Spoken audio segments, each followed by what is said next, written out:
The number one source of friction in your engine is not what you think. Piston rings rubbing against the cylinder walls generate more friction than any other part of the engine. More friction and temperature means more wear and less horsepower. Fortunately, the team at Total Seal knows how to reduce friction and wear through innovative piston ring design.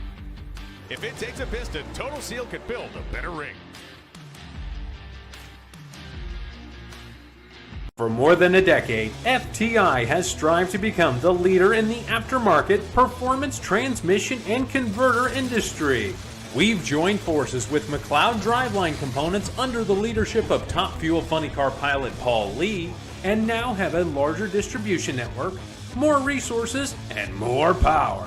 Come see us in the pits and ask how you can join the FTI family. It's not cheating, it is the competitive edge. This is WFO Radio. Hey everybody, WFO Radio is back and we are getting ready for the New England Nationals. That's right, headed to New England Dragway, Epping, New Hampshire. Always a massive race, packed to the gills with fans from all over New England. It's going to be great. I'm super excited, but we've got some business we've got to take care of. Before we move ahead, we've got to go back and check in with our Top Fuel winner from Chicago. That's right, Tony Stewart, fresh off his role with Fox Sports at the Indy 500. I think Leah's birthday was yesterday. I'm sure he's very busy, but making a little time for WFO. Plus, the guys from Life's a Drag. Where have they been?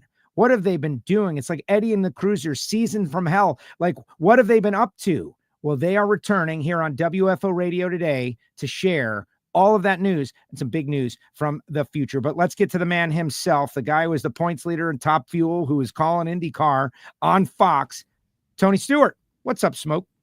Just finally getting a day to relax. We had a busy week in the off week going to Arizona on Lake Powell and celebrated my birthday. And then yesterday was actually Leah's birthday. So she spent it in the bedroom in bed. She's been pretty sick. So trying to get her back on her feet and up and going. But yeah, I enjoyed a great weekend. Got to go up to Indianapolis and go back to the Indianapolis Motor Speedway for the 500 and be a part of the pre-race and post-race coverage with Fox, and had a great time. So got to see a great race there at the end. And yeah, it's just a lot of fun to be up there finally. Yeah, I thought it was cool watching. It just hits different, right? You're the points leader for Top Fuel. You're there. And what was the response to that? I know you're there to do a job. That's number one. Everybody's working, right? It's the Indy 500. It deserves great respect and to be in the moment on the broadcast. But at the same time, I'm sure you got a lot of commentary. What was that like? Yeah, it was fun. It's fun because I haven't been around the IndyCar guys for quite a while. But to be there and, before we got started with the show, they were all excited for us that we've won a couple races this year and that we've got the points lead. And we all know we got a long way to go for sure. But it was fun to do that. But you immediately switch gears. I mean, when you're calling the Indianapolis 500, there is so much that goes around it. Alec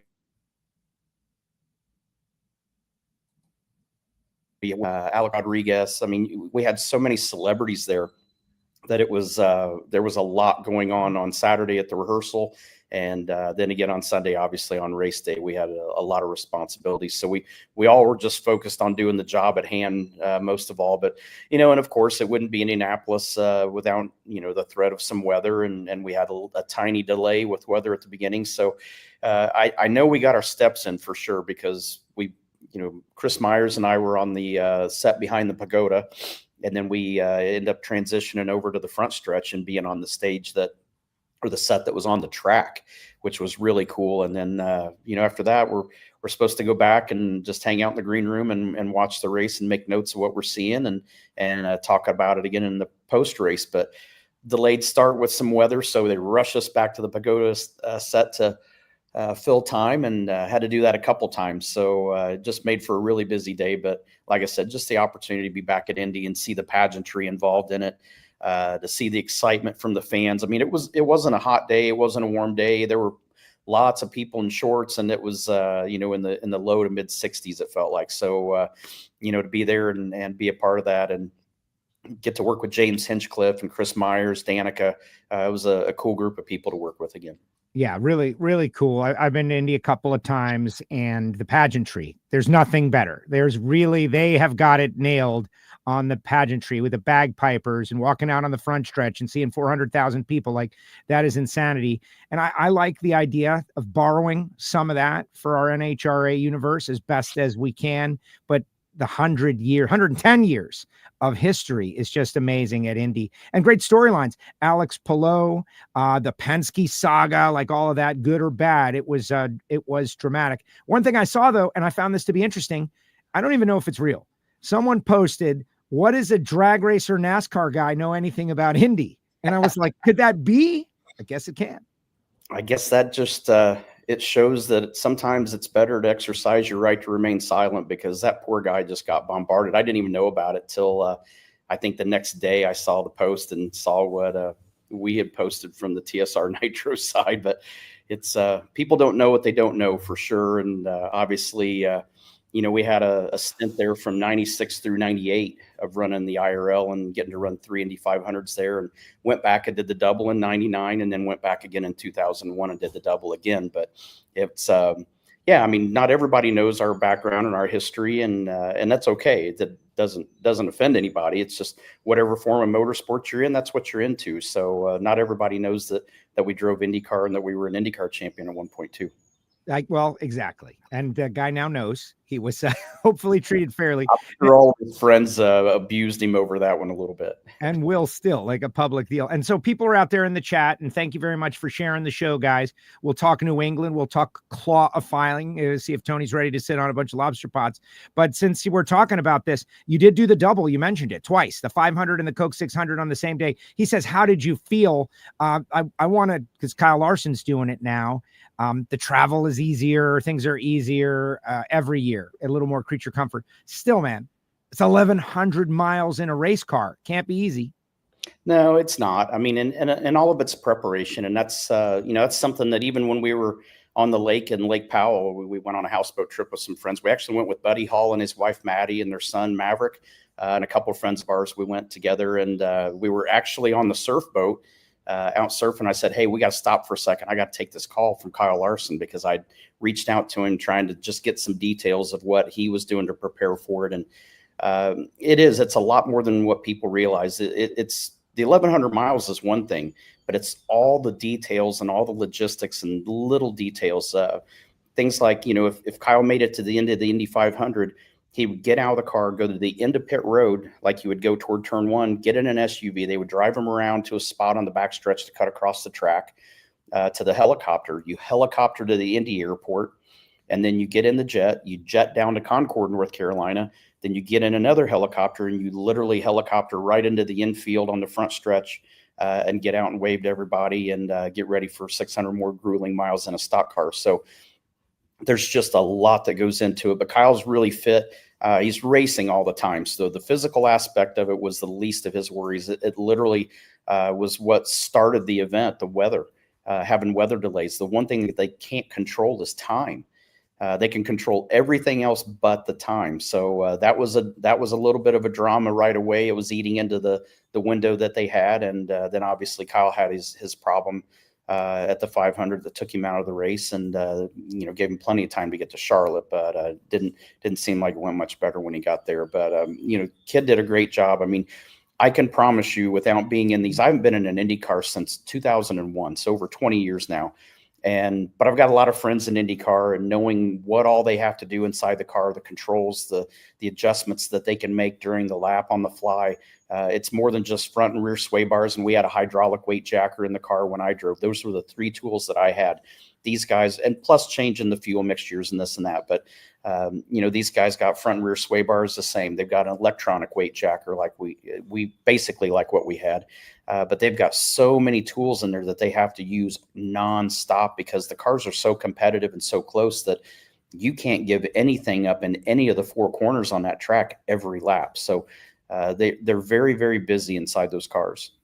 Yeah, it was kind of a wild race, maybe even a little sloppy at the beginning, but in the final 10 laps, it's the Indy 500, and someone will have their first name changed, the Indy 500 winner for the rest of their lives. It was cool to see Alex Palou win. Chip, of course, is amazing. I want to know, though, you mentioned you were hanging with Buddy. What did he do when he found out he had won the Telly Award? Because he is now Telly Award winner, Buddy Hall, not just Buddy Hall. Was that like a moment? Did he freak out? No, he was pretty composed, but man, we were all excited for him because it's to know how many different shows he was up against and the caliber of shows he was up against. I mean, he does a great job. He speaks really well. He's super intelligent. He's a smart guy, great businessman. And Maddie, I mean, she's got so much personality, and their son Maverick and our son Dominic are 3 months apart. They had a blast with each other. It was a lot of fun, but Buddy's reaction, I mean, he was excited, but he didn't over celebrate by any means. And I felt like he should have. I mean, he had every right to, but I think that's part of vacations is you kind of get in vacation mode and you don't get too wound up or excited about anything. But I know we were excited for him. Just a great accomplishment. It really was. It really was. In the WFO universe, I know our people were on board with voting and tried to make it happen as best as we could. It was great stuff. Now, speaking of TV shows, I felt like we spent Memorial Day together, a lot of it. I knew you were coming on the show, but the Racers Roundtable with Danny Sullivan and Tony Stewart show was like on Racer Network in like just every, it was a marathon is what it was. It was a marathon. I saw several of the episodes. That has become a very cool show. You just kind of set it up and let these people talk, and every once in a while you'll drop in a little note, but it's not like an intense interview. It's really cool. You guys are drinking wine. Antron looked like he got a little rosy in his episode. What has that experience been like for you? It's fun. The best part I think about it was every episode I caught myself just being a fan. You know, I forgot that I'm a race car driver too, but the show's not about Danny and I. It's about bringing these groups of people, and every episode had a theme to it. I think one of the most fun episodes I had was Snake and Antron and Angel being there together. But I think my favorite was truly watching Don Garlitz and Shirley Maldowney. That episode was one that I didn't care if I said anything. It just was a lot of fun to watch those two interact with each other and to know their history. I mean, I'm still learning drag racing history and getting caught up, but to know how bitter rivals they were and to hear Garlitz tell the story about how he's working in a guy's yard in between races and hears on the radio that Shirley's been in a serious accident and how that literally flipped a switch with him. And now they're best of friends, and to see how that transformation happened and how, you know, in an era where, you know, women weren't even allowed in the pits at a lot of racetracks, let alone competing. And the trail that Shirley has paved for so many female racers now. And but just to see that era where, you know, the guys really didn't embrace the women in the sport. And, you know, there was that big divide. And then literally it took one crash to really cement that bond between Garlitz and Maldowney. It was, you know, it's just something that, it's a story that when you hear those two tell it from their own words and their own heart, you just totally forget that you're on the show. You just are a guest that seems like you're just sitting there watching the show versus actively participating in it. So that was my favorite one that we shot. Amazing. All right. So I haven't seen that one yet, and I'm excited about it. I said yesterday, I saw Linda, of course, Lynn St. James and Sarah Fisher, and Lynn St. James going to the window while Shirley is doing her nails in the dually. She's going to ask her something about going drag racing, and then she chickened out and went away. It showed me how connected these racing series are. We might like think they're not, but they are so connected. And having racers from multiple disciplines, like Linda talking about how she has promoted and been involved in everything. Of course, she likes drag racing the best, but that was really illuminating. Yeah. And I think it really speaks in the big picture to what motorsports is all about. You know, there's diehard drag race fans, there's diehard NASCAR fans, there's diehard IndyCar fans, there's diehard dirt track fans. But at the end of the day, we're all still a part of one gigantic family. We're one big racing family. And the people that rise in each of those silos, you know, the top NASCAR people, the top drag racers, the top IndyCar people, they all know about the top people in other forms of motorsports too. We may not know all the stats and may not know all the numbers, but they know who they are and have respect for each other. And you just know when you see each other for the first time that you're part of a fraternity that's you're always going to be a part of for the rest of your life because you're involved in motorsports. So I think that was one of the cool things that we saw with the Racers Roundtable was we would be shooting an episode, and the next group is in the green room, and they're getting makeup and wardrobe and getting ready to come on, but they're watching the show as it's going on before them. But the best part was kind of in between. So the group gets up from the show we've just shot, and the next group is getting ready to come on set, and the interaction in between shows was priceless. I think that's the only thing we really missed on, was capturing that interaction between all these personalities from so many different forms of motorsports. But the one common theme is they all respected each other for what they do and why they're there, and the role they play in the history of motorsports together. That is awesome. Yeah, behind the scenes at Racers Roundtable would have been super cool. But you shot multiple episodes in a day. How many episodes did you shoot? We shot 18 episodes that I think turned into 19 or 20. Mario Andretti's turned into 2 different episodes on their own. But it literally shot it in 2 days at Forrest Lucas's mansion up there on the north side of Indianapolis. It wasn't in the main house, but it was in a secondary house that they have that is absolutely beautiful, and it was a beautiful setting to shoot the show. But can you imagine trying to get all of these drivers and all these people, the schedules, to get all of us to be in the same place in a 2-day window like that to shoot these shows? Was a logistical nightmare for the staff. But Pam Miller did a great job. We got a lot of great people that did a lot of legwork that made Danny's and my job very, very easy when we got there. Wow. Yeah, no, that's it's a historical document is what it is, to hear these people while they can tell their stories. It's amazing, guys. You got to watch it. All right, let's talk drag racing. Here we are. Neil not annoyed, but when I kept saying 4 final rounds in a row or 3 final rounds in a row, it's like, okay, but we want to win. We don't want to make the final. We want to win. You won 2 out of 4. You made 4 in a row. You're the points leader. And to me, the thing that's super impressive is, you go through Terry Totten, Sean Reed, Steve Torrance, Justin Ashley. You're 048 on the tree with Justin Ashley. Like, Tony Stewart has arrived in Top Fuel now. It's not like, this guy, how's he going to do? Novelty. It's serious competitor at the top of the team's game at the moment. That's got to feel really great. Yeah. And I tell people, I think what's really hard for some of the fans to understand is it's not all us. It's, as a driver, I'm not the majority of the equation. The team is. So even last year, our car was kind of all over the place. It would spin on the hit. It would spin at 300 feet. It just was really an unpredictable race car, and we couldn't put our finger on what the problem was. And starting this year, we went down to the Pro Superstar Shootout in Bradenton. It literally was an absolute disaster going down there, but a blessing at the same time. On the 14 runs that we made total for the 5 days, it literally only made it down 3 times. And so when they came back from that to get ready to go to Gainesville, basically yard sailed our entire program and totally changed what we're doing. And went back to Gainesville. I remember, I think out of the 2 test days plus, we had Saturday got rained out during the event at Gainesville, the Gator Nationals. We, I think, made a total of 10 runs, and it went down 8 of the 10 runs. And the light bulb came on. I'm like, wait a minute, this is a different race car. And we weren't the fastest car, and we're still not the fastest car on the track. But we have a car that's much more predictable. It's much more consistent.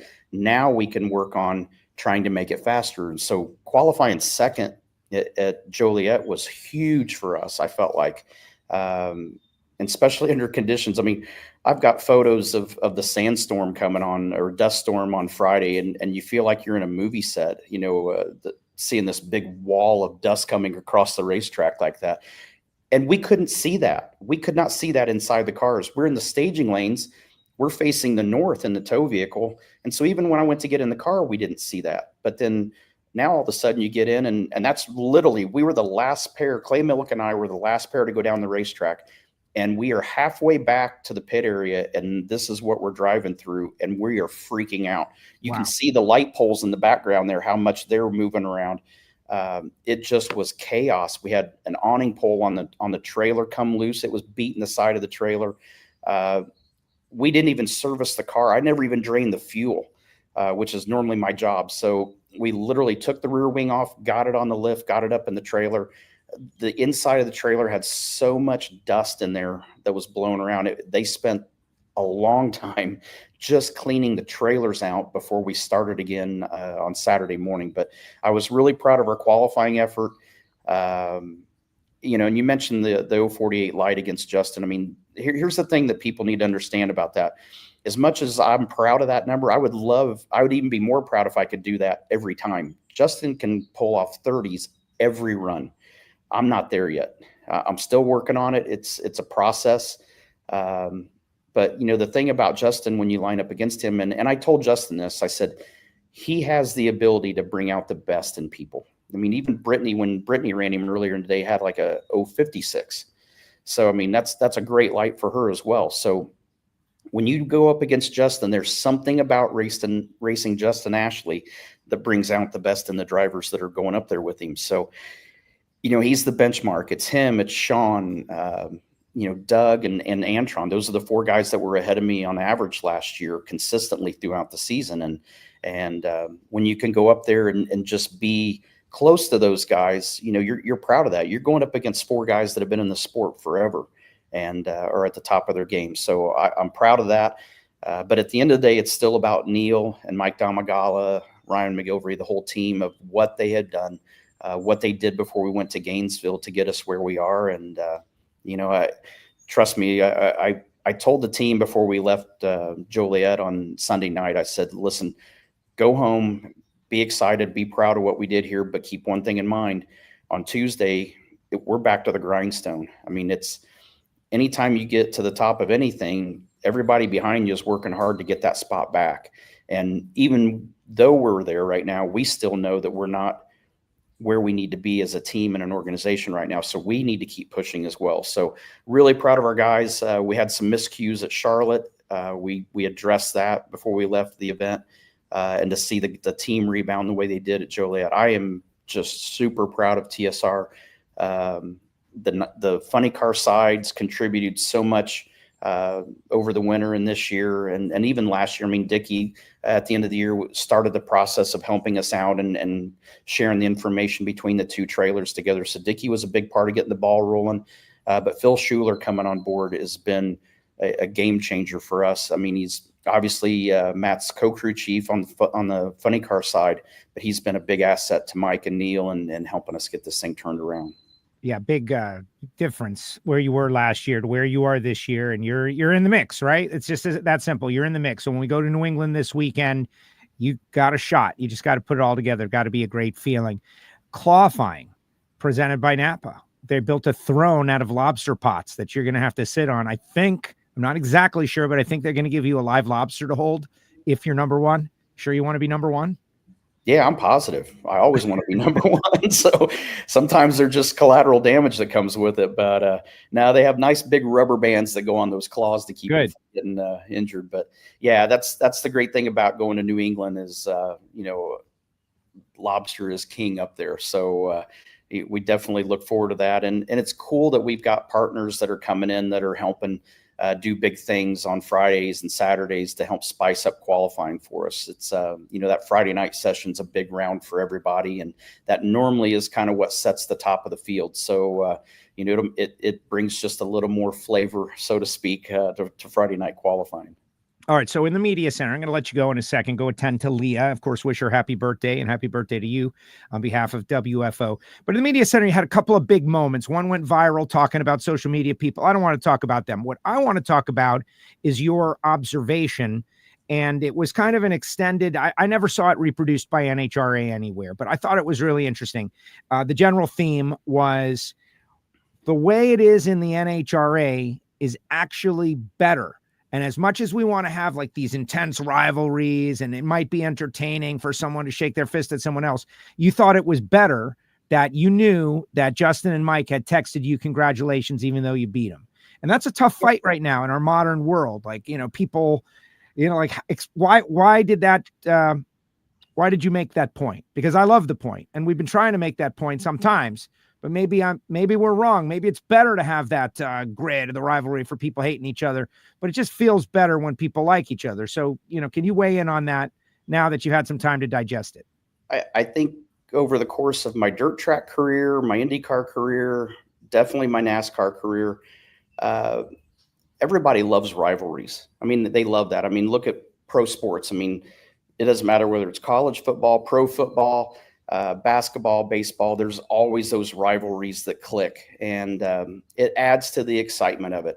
The hard part for drag racing is it's really hard to do that in a form of motorsports that lasts 3.5 seconds, and you don't get in each other's lanes. You can't do slide jobs, and there's just really no organic opportunity to create those rivalries. The rivalries are amongst the dynasties. Those are the rivalries of this organization and driver and this organization and driver and their dominance. And when they have to go against each other, it's these two powerhouses. That's your drama. That's your head-to-head that you look for. But it's really hard to organically get that in drag racing. And what I was trying to say is that, we've got this era where everybody loves to see somebody else get upset or frustrated. And I don't know what it is that makes them feel. I think it makes them feel better about themselves or something. I don't get it. But I appreciate, you look at the footage of Justin's and my run, and we're out of the car and we're getting ready to do the interview at the top end with Amanda, and Justin's there and he's got his arm around me and telling me how good a job I did. And, I'm telling him, hey, you guys did a good job this weekend. They've been struggling at the early part of the season and they're getting their car back. I mean, Justin's going to be a handful here. I mean, I feel like now through the rest of the season. But the fun part is you have camaraderie, and for that 3.5, 4 seconds, you hate each other, but you got to do your job. You got to go down there. And at the end of it, you got guys that actually care about each other, and drivers and teams that respect each other. And what the fans don't see is at the end of the day, you got a lot of these crew guys, when they get done with their work, they're milling around the pit area and hanging out with other teams. You just don't see that in motorsports anymore. And you don't see drivers, Buddy Hall and I going on vacation last week together. And, Steve Torrance and I, we've been talking about taking our families and going and doing something together. You just don't see a lot of that anymore. Or you don't hear about it as much as you used to. It doesn't have to be choke each other, to win and have that attitude. I mean, the teams have to have that attitude, and we have to for that time that we're up there. But when it's over, we're all still human beings. And I think that's the one thing that I want to try to remind people is I loved my rivalries. I mean, Kenny Irwin Jr. was one of my biggest rivals that I ever had in motorsports. But I say that because I respected him more than anybody, and he made me a better race car driver at the end of the day. So those rivalries are great, and there's great things about them. But as much as people want to see the frustrations and anger, and that's what I like about drag racing. I don't have to get mad anymore. When all these people said, oh, he's got a temper and this and that, I had a temper because I was taught by Dale Sr. and Rusty Wallace and Mark Martin and Bobby Labonte and Jeff Burton and all these guys that I respect, that there was an etiquette and a way to do things. And if you didn't do it that way, they had a way of putting you in your place. Well, there's really, this isn't an era. There isn't anybody that's taken those roles to mentor these new drivers as they come up. It's just kind of a free-for-all now. And there's nothing wrong with the free-for-all part of it. But when you were taught a certain way and then new guys came in and those guys weren't around, then you kind of felt like you had to uphold that. And that's where my frustrations would come in. So all these people that say, oh, he's got a temper and he's, mad at this person all the time. No, it's the polar opposite. I don't want to be mad at anybody. I like hanging around with Buddy. I like hanging around with Steve Torrance and Antron. And, I love it when my buddy Doug Coletta comes by. Doug and I raced each other in sprint cars. I've spoke to Doug more in drag racing than I ever did in open wheel racing. So I really enjoy this side of it. I enjoy the fact that we can go to the racetrack.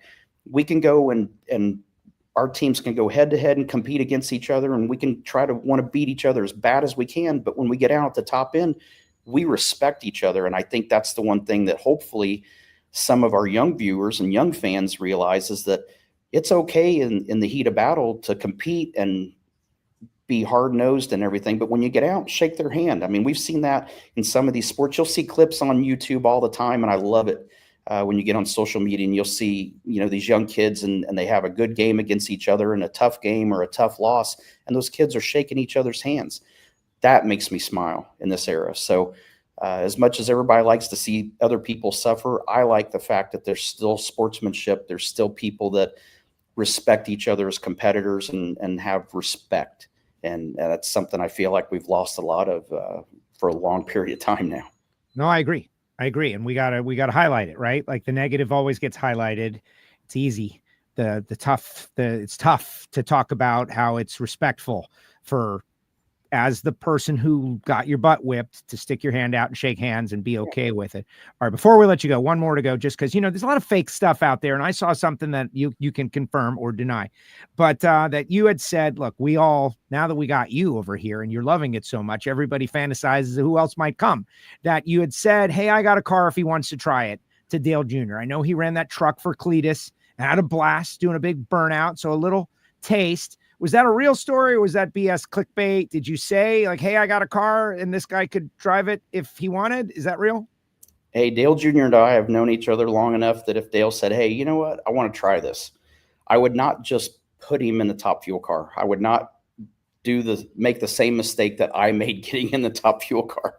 I would send him down to Frank Holly's for a day or two and let Frank kind of get him up to speed of what's going on. And that's what I did. And even doing that and getting in a Top Fuel car was ludicrous.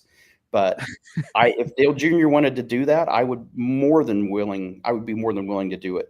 I feel like versus what I got with Leah and Don Schumacher, and Leah was a great teacher, but I just didn't know what I didn't know. And she didn't know what I didn't know. So going from the cars that Dale and I have ran together to go into a Top Fuel car, we had an opportunity like this. If you think back when Travis Pastrana got to drive Scott Palmer's car, and I got invited to go there to kind of help out and trying to think who else was there that was a part of that.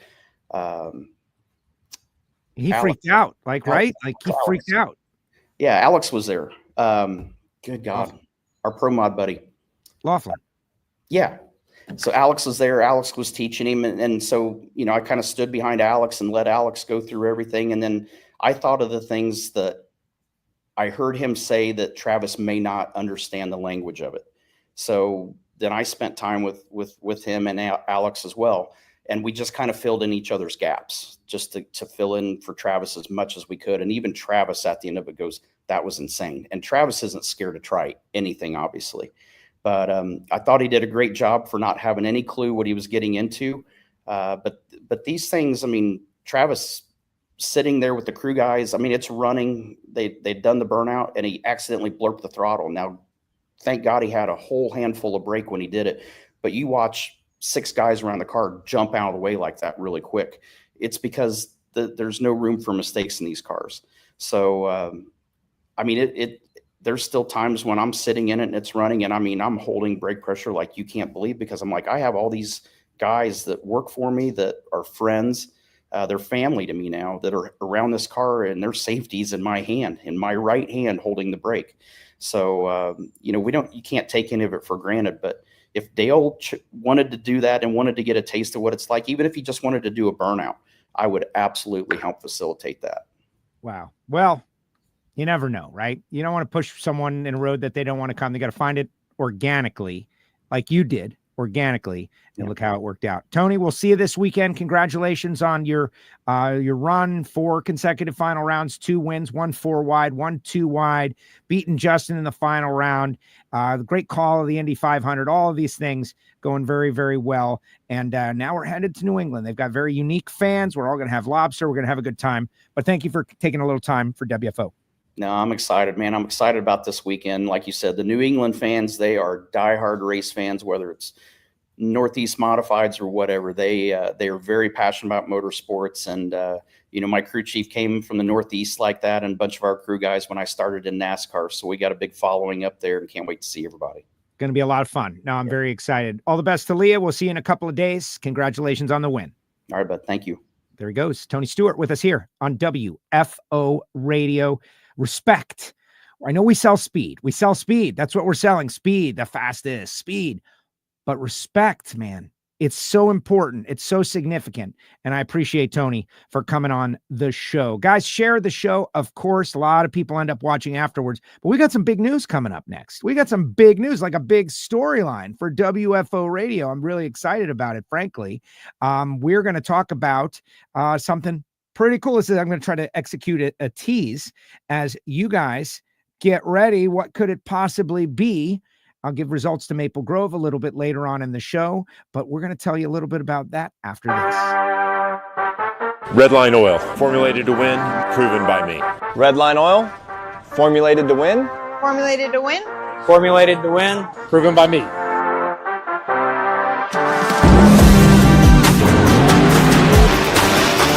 Formulated to win, proven by me. Proven by me. Proven by me. Redline Oil, formulated to win, proven by me.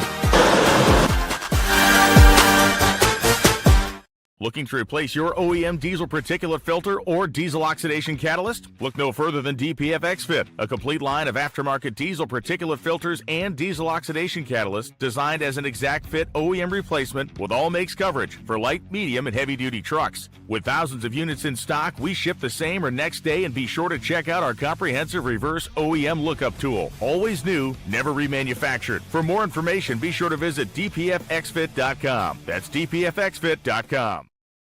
And of course, WFO Radio, great sponsors. They make it possible. Without them, I could not do this show and hang out with Tony Stewart for 25 minutes. That was just awesome. Bernie Speed Shop. This is Josh Hart. They're located in Ocala, Florida, but they're spreading throughout the world.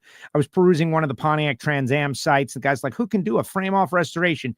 I typed Bernie's.com right into the chat. Go to Bernie's.com. You see what they're capable of. Big thanks to Josh Hart. Also want to shout out to HusseyPerformance.net. Didn't see David Allen this past weekend at the House of Chaos. They were too busy making gaskets for race cars, but not just copper head gaskets anymore. Go to HusseyPerformance.net to find out more information. Foggett. Everybody had a can of Foggett at Maple Grove for after they're finished racing. Foggit. It's available at SummitRacingEquipment.com. Gary Stinnett and the team over there doing tremendous work. I can't say anything better than what Tony Stewart said about Frank Hawley's drag racing school. What I will tell you is that you can drive a dragster. You don't have to go through the full licensing course. They've got the Dragster Adventure program, and they travel around the country with it. Go to frankhawley.com to find out more. Our great friend Marvin Rodak still cooking up great coffee from around the world. Rodak'sCoffeeandGrills.com, 817-924-6821. Call Marvin. Tell him you heard about it on WFO Radio, and just so appreciative of everybody who steps up and supports WFO. All right, let's bring on the guys from Life's a Drag. Jason Logan joins us now. Can you hear me? Yeah, I hear you very well. Okay, good. Just making Jason Galvin, he's down there. He does not have his camera enabled. He's probably taking care of a business. I'm gonna let him get his camera enabled. But this is big. Where have you been? We like the show. Life's a Drag. Last fall, it died on the vine, just like so many other podcasts have. And we need to know, where have you been and what is the reason? Look at Galvin, by the way. I want to show you guys what he's doing. That's what Galvin is. By the way, this is the reason. Galvin just couldn't get the internet connection going. No, the internet is fine. I texted Joe. Joe doesn't answer his text. Not while I'm on the air, but we're hearing you now. So what do you have to say for yourself? I'm not in a position currently to have my camera on, Joe. Okay, he's naked. Good call. Which is part of the point. No, listen, Joe. Life happens sometimes, you know. And towards the end of last season, life happens. Jason Galvin brought into the world another beautiful son. Kobe. Yeah. Kobe. He got a real job too. I mean, a real job. Yeah. I mean, so what do you say? What do you have to say about that, Galvin? The real job. He's not in a position to say anything about that. You can't say anything. But yeah, so the life happened towards the end of the year, and then we got sidetracked, and things like that happened. But people were clamoring, myself included. The return. Well, you were clamoring because you just want to say, "I told you so." This is what happens. It They is what come and they go. They come they and they do. go. They come and they go. How many podcasts have come and gone since the start of WFO Radio? Literally, thousands. You're like right. ships wrecked on the rocks. They, we're gonna do this, and then they stop doing it. Probably because they have a very lucrative job and they can't do it. But we are here to announce something tremendous. Jason Galvin, are you back with us? No, he's not. He made an appearance. That's what matters.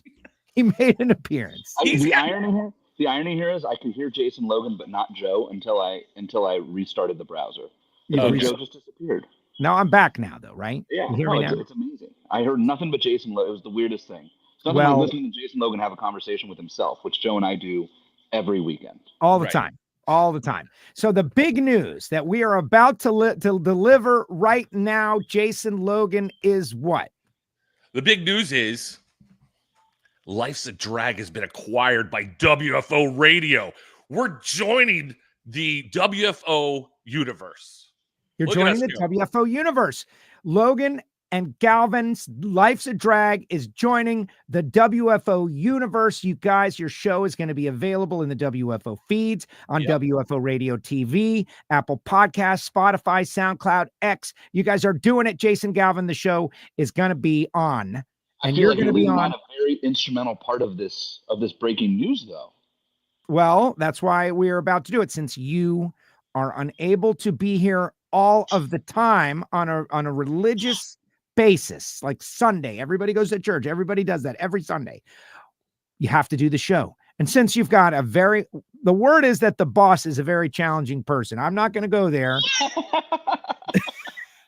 You can hear the boss in the background. You can hear the boss in the background. Which boss? That's the question.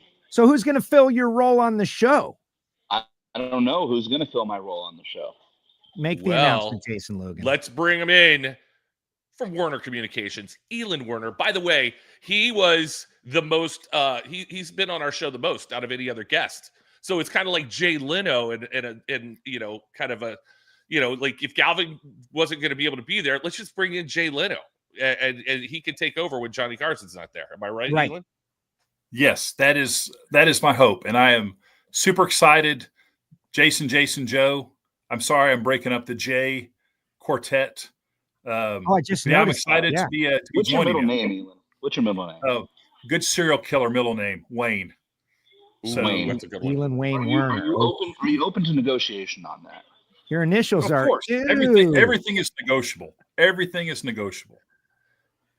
I am very proud of this moment. I'm very excited. In the entire duration, over 2 decades of WFO Radio, there has never really been another artist on the network, on the show. Of course, it's control and trust issues. That's clearly what it is. But having spent so much time with all of you over the years and knowing your passion for whatever portion of the job that you're doing at the time is, and the attention to detail and the lack of craziness, all of these things, it just seemed like the right time to expand by adding Life's a Drag to WFO Radio going forward. So Elon, when is this show going to take place and what is the schedule going to be? It will be starting tomorrow, every Wednesday, 5:30 Central, 6:30 Eastern. So I have blocked out every Wednesday for the rest of my life under my control. Yeah, to do the show. And I'm going to drop the link to the YouTube in the chat section right now. This is for tomorrow's show, guys. Now, he said they say every Wednesday. That's podcast language for very often, unless something crazy happens, race-wise or work-wise. Correct. If there's a travel day on Wednesday and we're all going to the race, then not that day, guys. But you that's why you subscribe to the WFO feed and you're going to get it. My kiddo is excited that it's Elon. Yeah, we've been teasing the audience as like, who might it be? And they're happy that it's you, Elon. Are you happy that it's you, Elon? I'm very happy. I have had a short stint doing Dallas radio in the late 90s.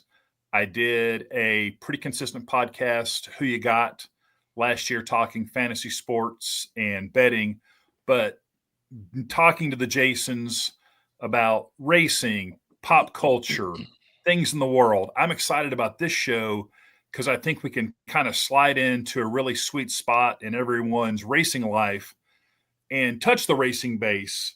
But then also, Jason Logan knows everyone in the entertainment world. I mean, he's hanging out with Joey Fatone and all those guys. I have a pretty deep Rolodex in regular sports outside of motorsports, and I think there's going to be a good opportunity to sometimes have guests, sometimes just talk about what's going on and just have a really wide-ranging conversation, funny talk, all the good stuff. So I think that's probably, the thing I'm most excited about is continuing building the audience that Jason built, that there is an audience out there, and then just kind of keeping the mojo going. Jason Galvin, you will be joining me following NHRA national events in the results and recap role. We just heard from Tony Stewart, and the guy, spent 40 minutes with us in the media center after Chicago, just talking about the analysis of like driving. He's talking about brake pressure. It was a great conversation, but I'm very excited to add you to that Tuesday show as well, which has been up and running since like 2005, 2006, back on XM satellite radio days. But you're going to pop in on the show as well, right? You're not like Jason Logan, the Johnny Carson reference, maybe a little big, Carson was really huge, but you're going to come back from time to time on Life's a Drag and give these guys trouble, correct? Yeah. My social following is just a little smaller than what Johnny Carson's was. And Carson, right? Just a little bit. Right, just a little bit. But yeah, no, I will definitely be popping in from time to time still. And, look, like you said, look, we got 2 kids and we got jobs and all of that stuff, like just different points of life or whatnot. But I'm super excited, Joe, as I told you, about being part of WFO and the post-event role and whatnot. And that's been really well received, I feel like, so far. And I'm looking forward to seeing what Elon and Jason do. Absolutely. This is actually, I think, better than if his camera was enabled, guys. What do you think? Yeah, I think so. It's just a circle with better there. It is. At least we know what we're getting with that, also, right? Rest in peace, Irwindale Speedway in the background. That's, yes. R.I.P. R.I.P. All right. I hear Kobe in the background, Jason. We know we only had you for limited time. Is there a final thought or anything you want to say about the weekend? Anything you want to put out there before we let you get back to real responsibility? I'm super excited about Jason and Elon and what they're going to do with this. I think you get the same kind of behind the scenes of WFO and Life's a Drag combo that you've been looking for. And this weekend, it's going to be lit, Joe. I'm super excited. Friday night, you in the booth, the #1 Clawifier. We just had a call about it.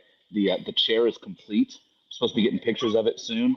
It's going to call it a throne, please. It's like a throne. If you build a special chair for people who are special to sit on, it has to be a throne. A throne. I like it. I like it.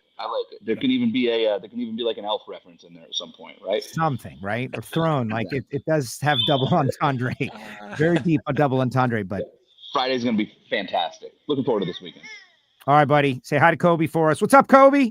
Will do. The little Kobe, so cute. Saw a great picture of him the other day. Jason Galvin, back to real life. There he goes. Jason Galvin leaves Elon and Jason Logan, the 2 hosts of Life's a Drag. Their chat section is lit. People are saying they've missed Life's a Drag. I've missed Life's a Drag because you guys don't focus on the on track.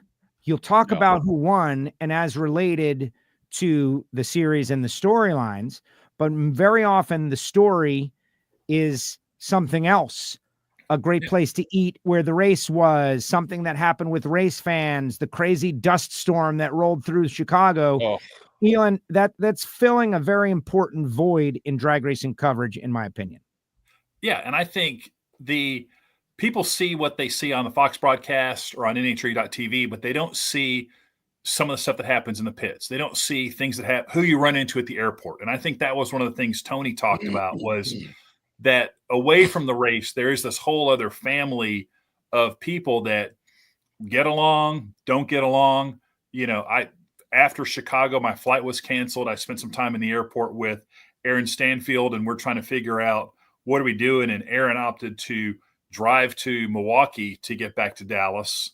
I just got a flight the next day, but just kind of those little behind the scenes stories, restaurants, travel tips, but then also, when people come to the races that may be, Danny Trejo or, rock stars and things like that. I love, it's funny sometimes we've all been at the races for so long. We're kind of known quantities.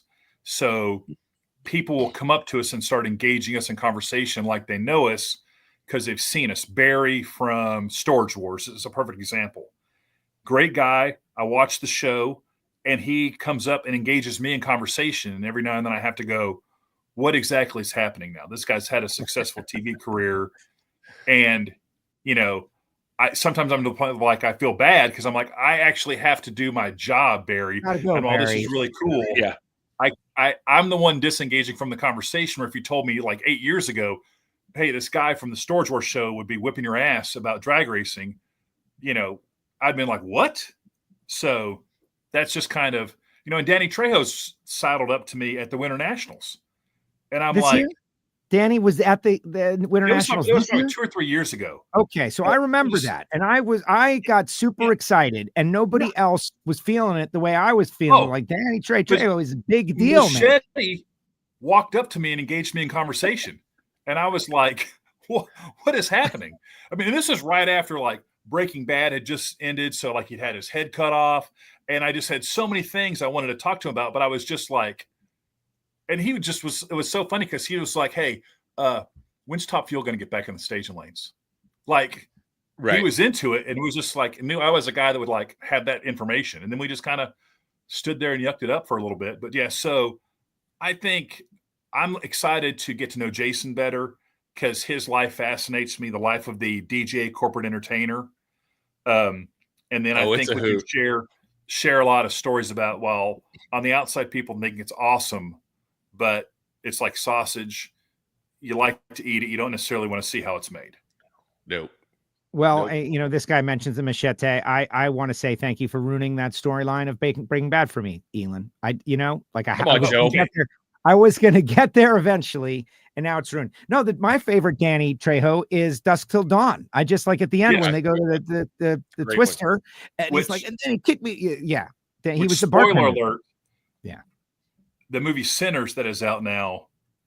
If you have not seen it, it's a good movie. But if you've seen Dusk Till Dawn, you've seen Sinners. That's all I'm gonna say. Good note. See, I enjoyed Dusk Till Dawn until they got to the end, and I was like, oh. Okay, I guess I can get with this too. It's just not what I thought it was going to be. Joe, have you seen Conclave yet? No, man. Oh my God. I haven't. I was busy living the real life existence Conclave. We went through it all with Pope Leo now from Chicago. It was so much better after having seen Conclave because I'm not Catholic, but but after having seen Conclave, I was like totally into, these guys are sequestered and they're picking a pope. And then we get the guy from Chicago that there's TV footage of him at a World Series game is just spectacular.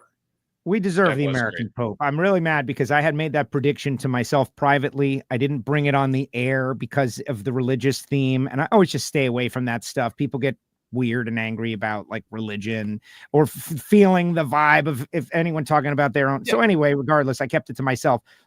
But Pope Leo, baby, we got one, America. Yeah. We're on the board. It will just start coming out as just naturally people do things.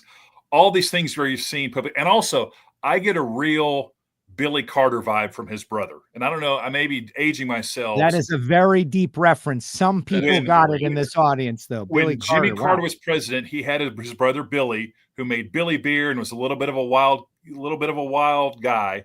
Yeah. And your brother's president, and you're just kind of a guy doing your thing. I think we have that opportunity with Pope Leo's brother because, he's going to be out there and people are going to be coming to him. And I think it's going to be super interesting of like, him weighing in on things that are very American that may not be very papal. I wonder, did they know about that in the conclave? I have no idea. C5 Pete says, dead on, Elon. And this is the kind of conversation you're going to get on Life's a Drag. All right, guys, let's talk a little bit about New England this weekend. Before we let you go, once again, guys, I have put the link in the chat. We want a big audience for these guys, at least the first one, right? And then the live show, the live show. Yeah. So many people go back and watch after the fact. Eventually, you guys will be available in the podcast feed. But we're all getting ready for New England Dragway, the New England Nationals. We're coming off like the season is about to really start moving with consecutive races in a row. The clutch is about to go 1-1. It really is. It really is. This is always an interesting race because the fans are so dedicated. It's almost always a sellout or near sellout or beyond sellout. an old school time machine type racetrack, Jason. You have had good times with the fans there, I recall, because you're right amongst them. Yeah, it's super intimate. I mean, it's definitely the smallest track we go to, obviously, and especially after coming off of Charlotte 4 wides and that cathedral, doing what we're doing. But yeah, no, I'm right down amongst them all, and they love them some rock and roll. They don't want to hear no country. They don't want to hear no hip hop. We're listening to rock the entire time. In New England, exactly. Yes. And we'll have a couple of great meals as well, because we fly into Boston and then we head up to Portsmouth, and Portsmouth is a great place to get some chowder. Yeah. Listen, we all fly American, right? Yes, I do. So last year, leaving Logan International, I was starving, and right by the gate is a Kelly's roast beef sandwich place. Unbelievable. As soon as I get off the plane, I'm going there, and I'm going to eat that on the way to the rental car place, because the roast beef sandwich there was amazing. So there you go. You're already planning your roast beef sandwich. I am planning roast beef on Thursday on the way out. Well, I'm planning my trip to Brown's Lobster House already. I'm in a group chat already trying to line up our time to go.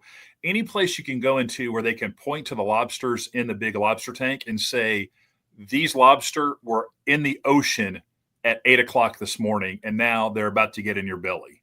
That is fresh lobster. They were loose. Yes, we caught them. Now you can consume them. That's amazing. spectacular. What do you think of the clawifying? And I could not be more excited about this. You're excited? They have to hold, as I understand, they have to hold a live lobster. And I heard Tony talking about they have the rubber bands. To me, hey, we're professional drag racers. You cut those bands off, loose claws, because that'll make the handoff even better.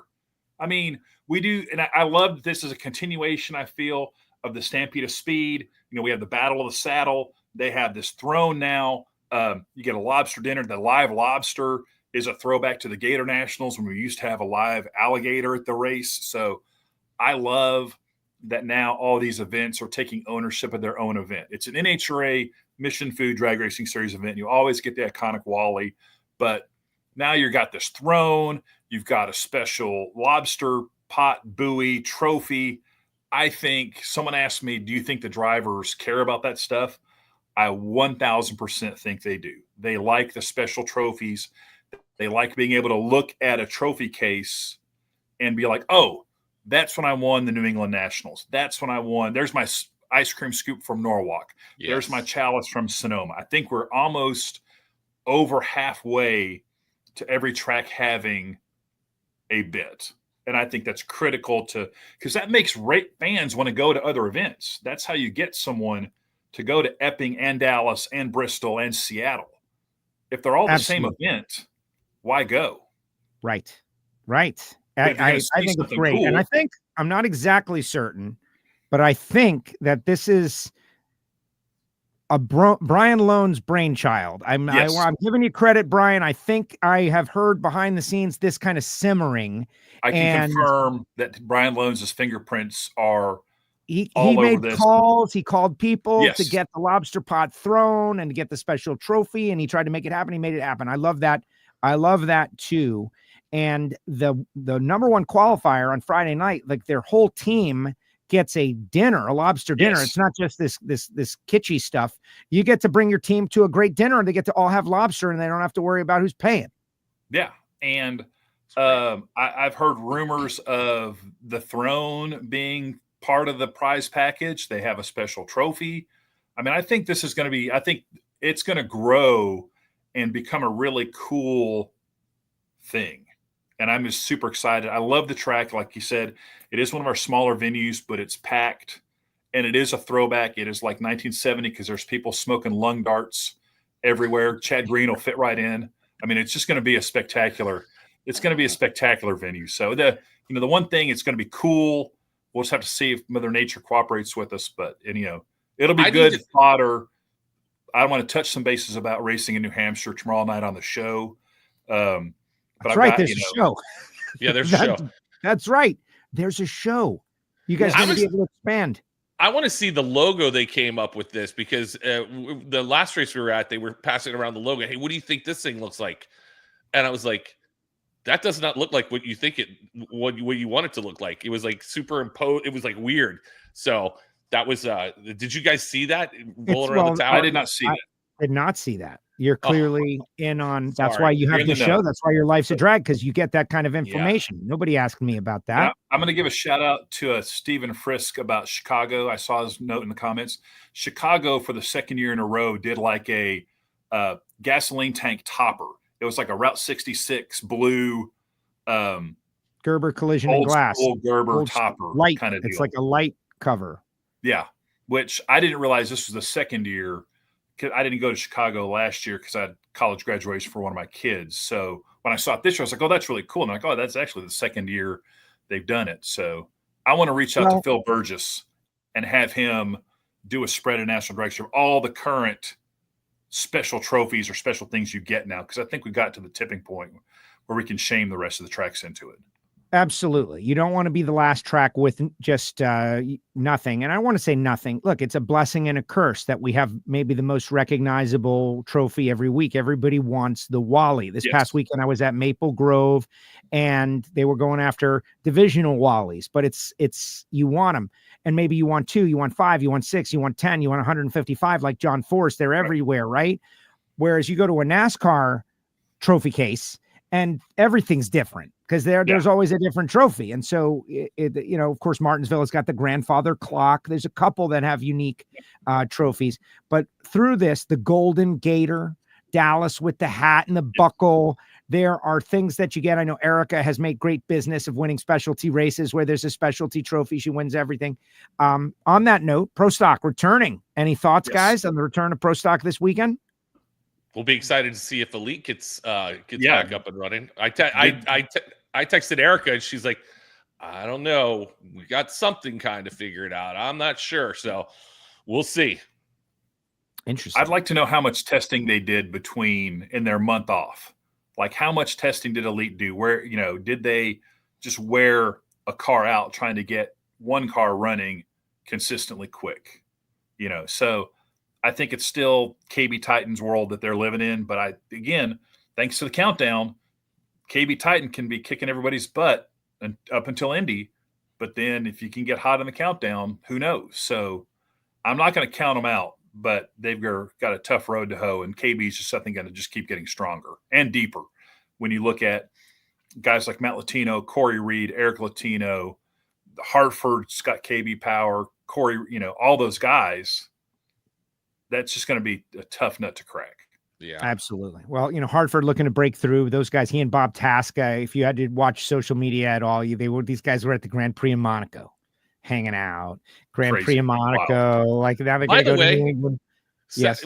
Sunday, what is it? Sunday's the fastest day in motorsports, right? Well, the greatest. That's what they promote.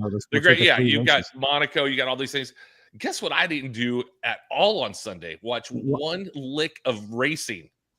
And I was man. We'll get into that tomorrow night. We'll save that You're a drag racer, man. You're a drag racer extraordinaire. Listen, so that's what makes Jason Logan interesting, is that he is not a drag racing person. He is an entertainment person that has got a job in drag racing.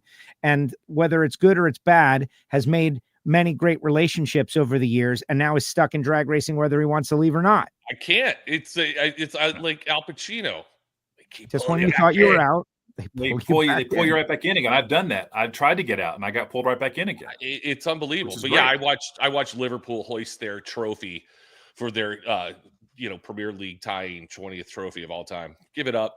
What's the Premier League trophy look like? I want to get into trophy talk. I actually own the name on social media, Trophy Talk, because once I get this podcast up and running, I want to have another podcast where I just talk about event trophies. A podcast about podcasts. It's going to be the podcast where you discuss all the other podcasts. It's like a big it's got handles on it, and then they put the team colors with the Premier League ribbons on the side, and the top comes off. So it's kind of like a cup, but and they all hoist it, they do their thing. Like does it have M&Ms inside it or anything cool? No, because the top came off and you could see that there was nothing inside. So that was kind of fun to watch. Missed opportunity. Yeah, missed opportunity. But get cheeses involved in that. They'll throw that thing up in no time. It's not like the Stanley Cup where people drink and do all of that, but it's a nice trophy. All right. Well, guys, I appreciate you. I'm excited. I want to take all your material. I don't want you guys to wear yourselves out here on regular WFO when you've got Life's a Drag tomorrow, 6:30 Eastern time. It's going to be available on WFO Radio TV. Life's a Drag has got its own playlist on our YouTube channel. We've pushed out the link. We ask everybody to share, to join these guys. I will certainly be monitoring what happens on the programs as best as I can. Although I have my nephew's graduation tomorrow, right? It's like I'm giving Jason Logan the keys to WFO and I'm leaving and going to do something that I won't even be able to monitor what happens. So please, here's this palatial estate. Here's this palatial estate. Here's the keys. Don't do anything crazy. Who are you inviting over? Elon. Right. Oh, I'm sure it'll be fine. Mom and dad are out for the weekend. Yeah. Right. Yeah. It's the Project X of audio shows. Go ahead. Yeah, and thanks for, and if you're supporting us, you're supporting Joe. So let's just, this is the whole WFO family now. So we're part of the whole deal. So you definitely want to, support us as well. Absolutely. Right. Like I'm sure some of the WFO hardcore guys will maybe not be into it. And I'm sure some of the Life's a Drag people are not going to be into what I'm serving. And listen, I said it recently in an interview with someone. Don't remember who, and I apologize, but I said, if you're not growing, you're shrinking. Yeah. And then I thought about myself and I was like, we haven't grown in a while on WFO, and this Life's a Drag show is out there not producing. Let's put the audience and the show together and see what happens. And I like it a lot. Like it's one of the, there's so many other shows out there. Like I listen to Loans every time he puts out a show because there's news and information that's going to help me with my job. That's it. I like Loans and Tony's takes. Tony's brutal, man. He'll call you out. He'll just attack, which I find to be interesting. I listen to other shows. Monday Morning Racer, I think, does a great job, and just depends all on timing, right? But Life's a Drag was one that I always enjoyed. And so now I know exactly where it'll be and when it'll be with a commitment to be, and that's great stuff. Elon, Jason, thank you so much. I appreciate both of you guys. Good luck. Thank you, Joe. Thank you, guys. There See they you go. Tomorrow. Elon Werner and Jason Logan with us here on WFO Radio, the guys from Life's a Drag. And I like to think we'll have some cross-pollination, right? Like Happy Days and Laverne and Shirley. And there'll be like a little cross-pollination back and forth, like Cheers and Frasier. I'm going through the ages to try to come up with references that everybody understands. But after the Billy Carter reference, I think we're not going to get older than that one. That one is going to be the deal. Jim Parks out there. I'll be at the Metallica show in DC tomorrow night, so I'll have to catch the audio afterwards. Yeah. Parks. Me and Parks hung out at Maple Grove at the Holiday Inn in Morgantown. It was something. Maple Grove. Yes, I'm going to give everybody the big Maple Grove recap. The House of Chaos. First of all, I'm vocally recovered for the most part. Pretty shocking, but I'm not going to say very much after this show is over. Couple of final thoughts on New England. We're going back into it again, and we're about to get busy, and it's very exciting. Tony Stewart, such a great mental place for him.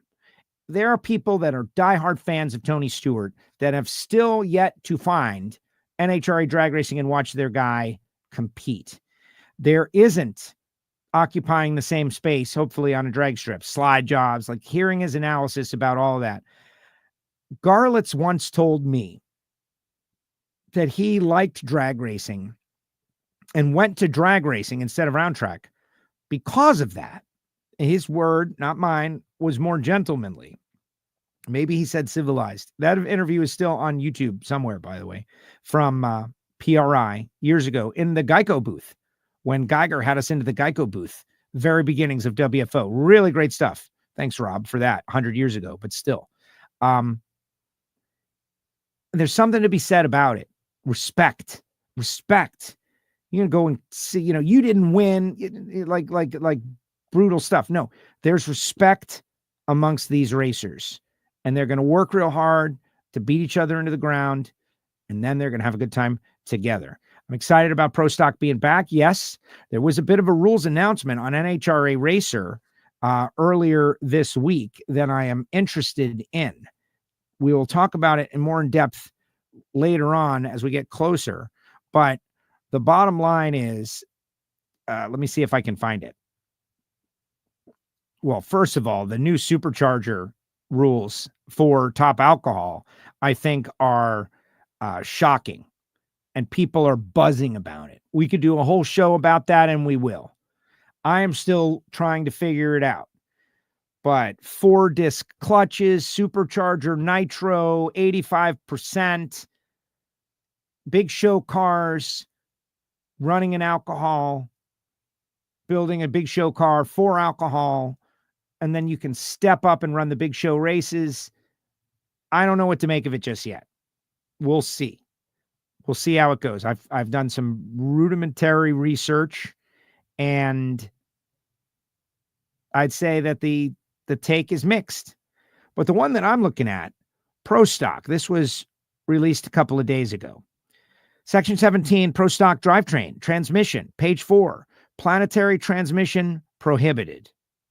So I had a nice conversation about that with someone in the tech department. And they just said, look, planetary is in Lenko.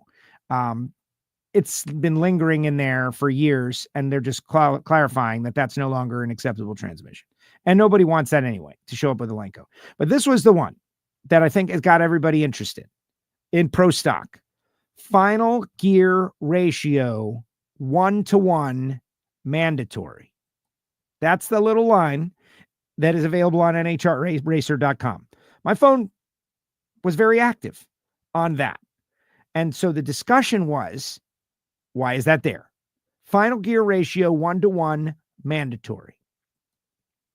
I've done a little reporting on this, and I can tell you that there's been various thoughts. Final gear ratio 1-to-1 mandatory.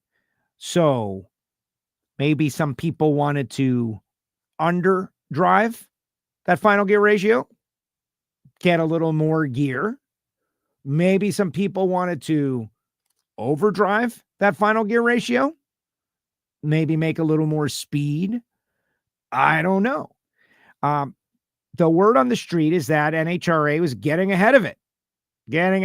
Like, yeah, there's an area where maybe some people might get creative. Let's put the brakes on it. That's as I understand it right now. But kind of interesting to say the least. And we'll see what happens out in New England. All right, where was I? I was at Maple Grove Raceway and had an absolute blast. The House of Chaos, the Night of Chaos. So first of all, the people at Maple Grove treated me so well, like I was a celebrity. Guys, really? Like I was a celebrity coming in, like when Kiss went and played in the, it was not quite that big a deal. But thank you. You know, everybody saying thank you. Thank you for coming. Thank you for calling this race. Kyle Koretsky has a team of people that work at Maple Grove that the more time I spent there, when the big show is not there, you know, it's just like me and the team, and we were hanging out. And the Northeastern Division, Steve and Mark and everybody working so hard. Mon Nature made it a grind. Mon Nature, love you, Mon Nature, but wow, it was tough. Rain, stop raining. Dry, 10 pairs. Rain, dry, 10 more pairs. Pair. Brutal. We got half of it in on Friday. We had to shorten nobody got qualifying as much as they wanted. Then the Night of Chaos is coming in, $40 a carload. We packed the grandstands. I mean, it wasn't like the National, but it was a good, healthy crowd for a Saturday night for the Jets. Dawn Perdue put back-to-back 300-mile-per-hour runs in her jet dragster. Both the Jets. Guy named Neil Esposito with a jet dragster called Jersey Attitude. I went and talked to them both. They went side by side down the track. The candles lit. I said fire. People loved it. You had a jet truck called Bone Shaker. Was wild, very heavy truck, 7,000 pounds. So it took a while to get going, right? It was like, I think I can. But once it got going, it was like, oh man, really cool. The guy totally committed to the bit, skeletons and whatnot. But in the end, it was the Lucas Oil Series stars who made it what it was. I stuck around till 6:10 on Sunday night, and then I had to blow out of there.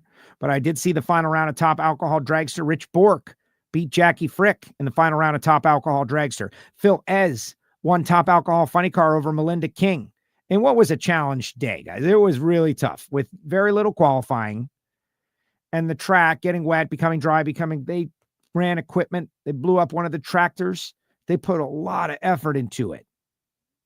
Comp Eliminator, Don Eckel over Steve Zupka. Zupka going red in the final round. Superstock, Carl Martel over Bob Lasco. Carl Martel and his Camaro, let me tell you, guy was in the zone all day, crushing it. Like I was watching him, beating good opponents, getting it done. Super Comp was Jason Kenny and Amanda Boychesko. All weekend long, they were both great. And they get to go after it again this weekend because a lot of people are going from the Grove to New England Dragway. Not everybody, though. That was a source of some confusion. Super Gas, Keith Mayers defeats Jason Kenny, stops Jason Kenny from doubling.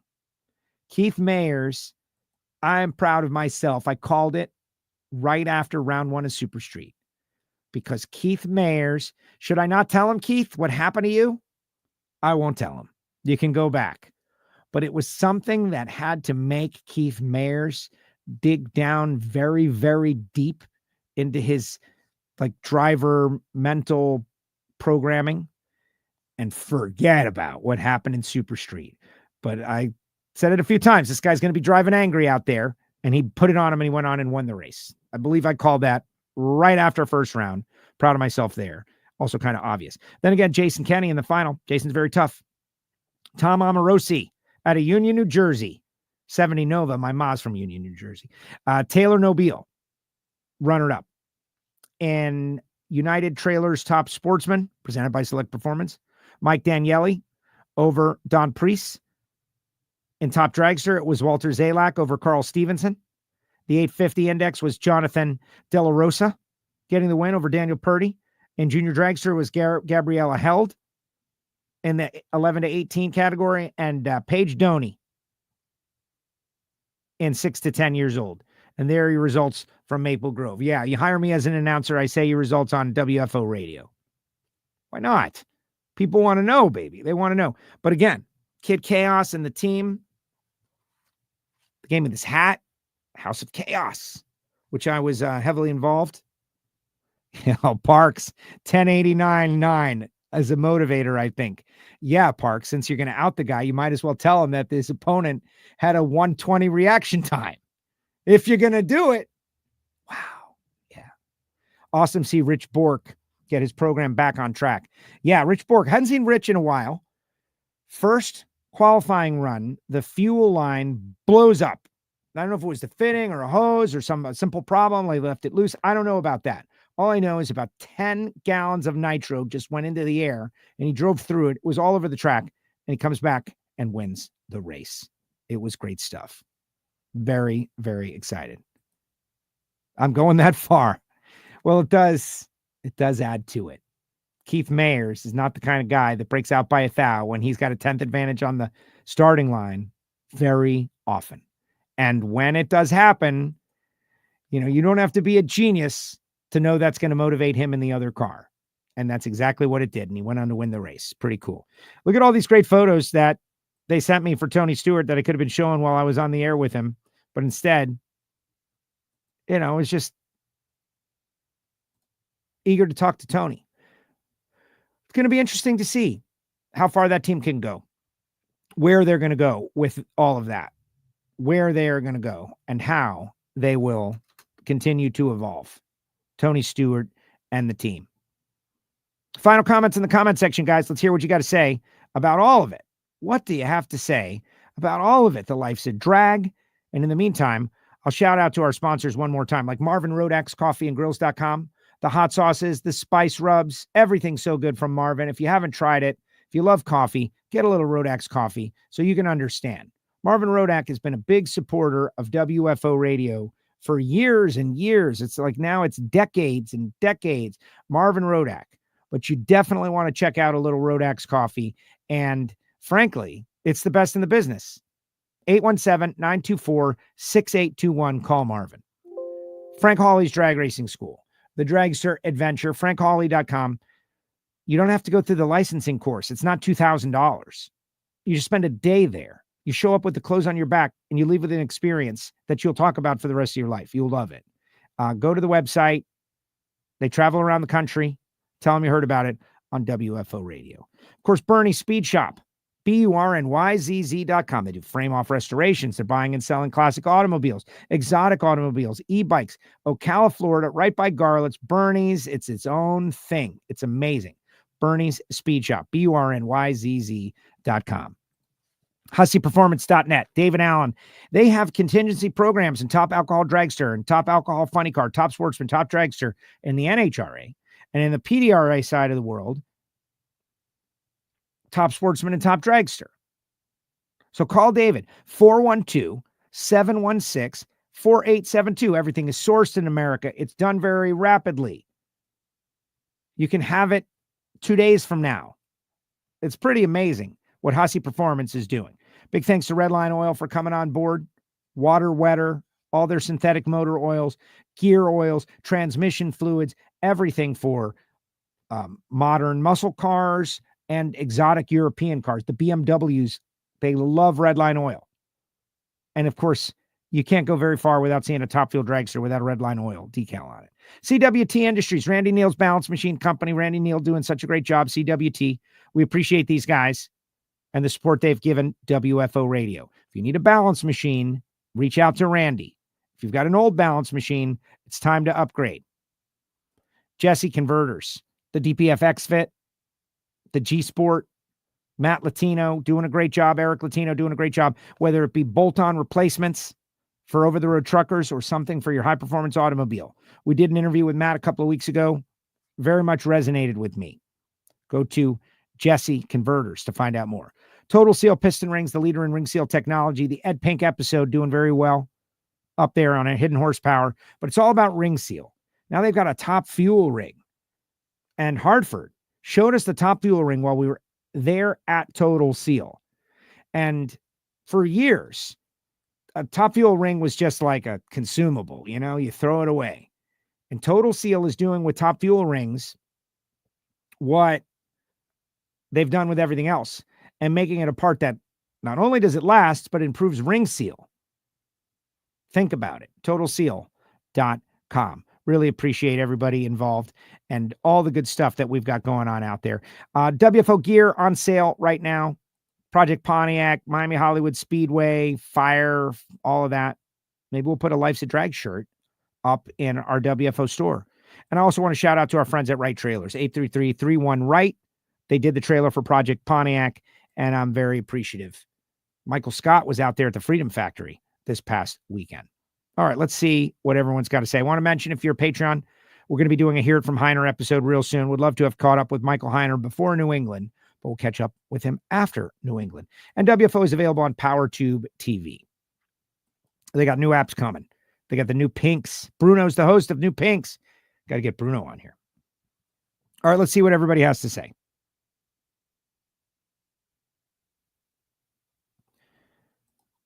Total Seal, making rings more betterer. They really are. I mean, that's a basic way to say it.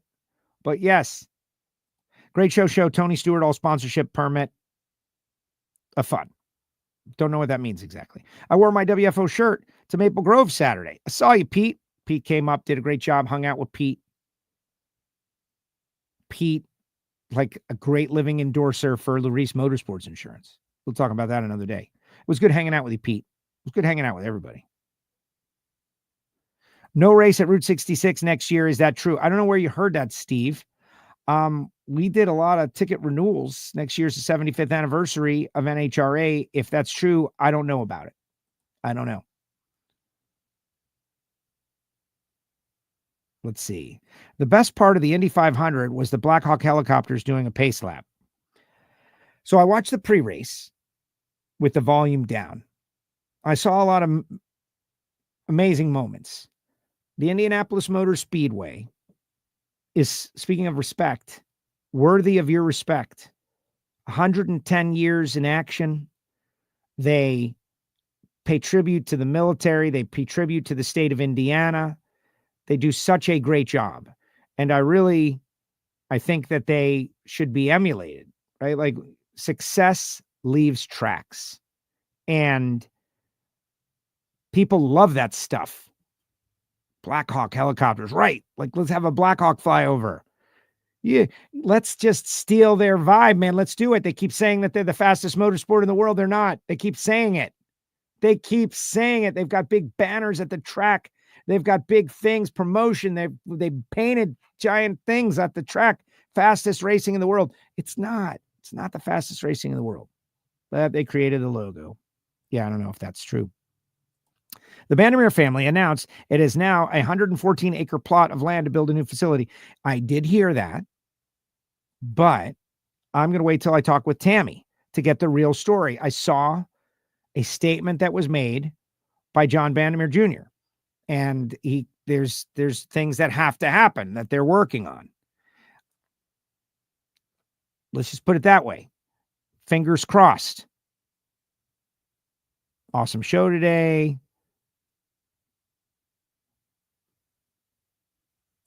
John Force's peak funny car running a special paint scheme at Indy. Heard it here first. Thank you, Steve. I heard it in Chicago. I don't know about you, but I heard it in Chicago, and I'm under the impression that was top secret. And you know me, I have responsibility. But do you know what the scheme is? I don't know what the scheme is. I was given some hints that if I wanted to go find it, I probably could very easily, was the quote. And you know, I'm willing to just wait. Does that make me a bad guy? Let's see. Right, over a century at the Indianapolis Motor Speedway. Go Florida Panthers. Yes, go Florida Panthers. I don't want to bring anybody else into it. Everybody's got their hockey teams. Everybody's got their teams. Like, honestly, I'm a casual hockey fan. I've been to many games in my career. I've worked in the Panthers arena. I've clearly, now that they're Stanley Cup champions, I follow the team. But now things are real now. You're one game away from going back to the Stanley Cup Finals. Lost last night. Carolina was on the ropes. They had to win. We were down a couple of big players. But yes, of course, go Florida Panthers. Very tough and bruising team. Safe travels to Epping, see in Bristol. A lot of people are going to Bristol that were also at Maple Grove. Thanks for another great live show. Yeah, I don't know. It's negative. And that'll do it. Appreciate everybody. How about it, guys? Life's a Drag on WFO Radio. They are going to have control of this. You have no idea how challenging it was for me to make the call that this is the right thing to do. But only because of the Jasons and because of Elon and the trust that I have developed with them and the WFO audience that we're going to do this. But it's going to be a lot of fun, of course, after, I'll pop on there every once in a while to see what's going on, look around. But I'm very excited. Remember, 6:30, we've dropped the link, but you won't miss it if you subscribe to WFO Radio TV on YouTube or follow us on X or go to the Facebook page or the Facebook group. You won't miss it. Appreciate all you guys. Remember, heading to New England Dragway. Put a couple dollars aside for Play NHRA. Figure out who's going to win the Clawifying in Q2 on Friday night. Later, guys. WFO. Thanks, Smoke.